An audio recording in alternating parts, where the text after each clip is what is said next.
আমার সাথে রাবিশ কথা বলবেন না। আমি সাইদের হাতে অস্ত্র ছিল, অবশ্যই ছিল। আমি কি অন্ধ মানুষ? তার হাতে আমি নিজে দেখেছি। লাঠি দিয়ে সে মেরে আপনি আপনি তো একা দেখেননি নাকি? আরো অনেকে দেখেছে। সেটাই বলছি।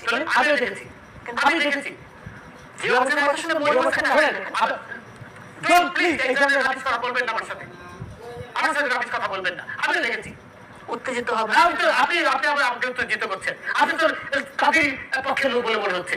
আমি অবশ্যই আপনি তাদের পক্ষের কথা বলেন। শুনুন, এই সমুদ্রে মারা গেল ছাত্রলীগের, তাকে কে মারলো? তাকে কে মারলো? সেটা তদন্ত হবে। না, তদন্ত হবে তো, ওইটা তো সাইডেরও তো তদন্ত হবে, সবই তো তদন্ত হবে।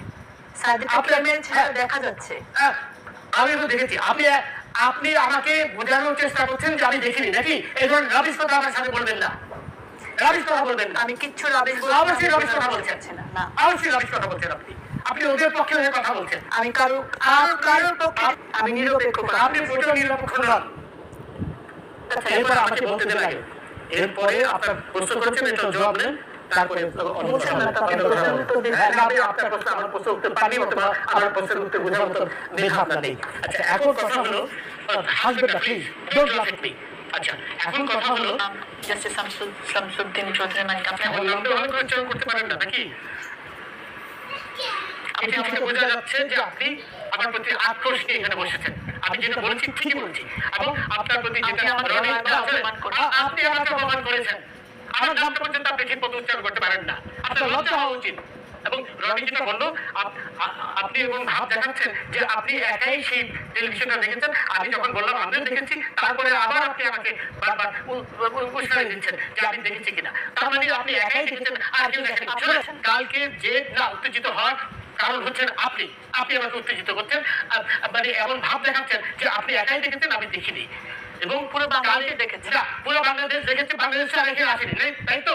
আমি তো দেখেছি। আমি কি অন্ধ ছিলাম? অবশ্যই আপনি বাংলাদেশ। তাহলে আমি যখন বললাম আমি দেখেছি, তারপর আপনার একজন হিসেবে আপনার চুপ হয়ে যাওয়া উচিত ছিল। আপনি আবার আমাকে খোঁচাচ্ছেন। শোনেন, এইখানে আমাকে বলতে দেন please, please let me speak. আমাকে বলতে দেন আপনি। কালকে চিটাগাঙে 12 জনকে ছাদের থেকে ফেলে দিয়েছে এই শিবিরের লোকরা। সেটা আপনার কোনো খবরই আসেনি, আপনি সেই কথাটা তুললেন না। আপনি কি বলেছেন এই কথা? কালকে 12 জনকে ছাদের থেকে ফেলে দিয়েছে শিবিররা? আপনি সেটা বলেননি তো, বলবেন না। আপনি তো অনেক কিছু বলার সুযোগই না, আপনি তো শুরুই করেছেন এইভাবে যে আপনি পরিষ্কারভাবে প্রমাণ করেছেন আপনি তাদেরই লোক। আমি আবার রিপিট করছি, I have no hesitation in saying that. কারণ এটা আপনি বলেন নারী হিসেবে যে আপনি আমাকে সম্মান দিয়েছেন, আপনি আমাকে সম্মান দিয়েছেন। কোনো প্রকার অসম্মান করিনি। আপনি আপনি আবার নারী কোটা চান না, আবার এখানে নারী সম্মান চাচ্ছেন। আপনি কোটা সম্মান, আপনি লিসেন টু মি। আপনি আমাকে প্রথমেই বলেছেন যে আমি দেখিনি, আপনি একাই দেখেছেন। একটু বড় সম্মান হতে পারে, অবশ্যই বলেছেন। আপনি আকার ইঙ্গিত বলার চেষ্টা করেছেন।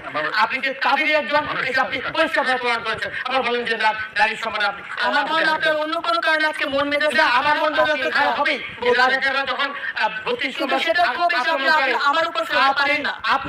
আপনি শুরুই করেছেন তাদের পক্ষে নিয়ে কথা বলার জন্য। আপনি যুদ্ধ করতে বসেনি, আপনি তাদেরই একজন লোক হয়ে এখানে বসেছেন। আপনি নিরপেক্ষভাবে, আপনি প্লিজ কিপ কোয়েট।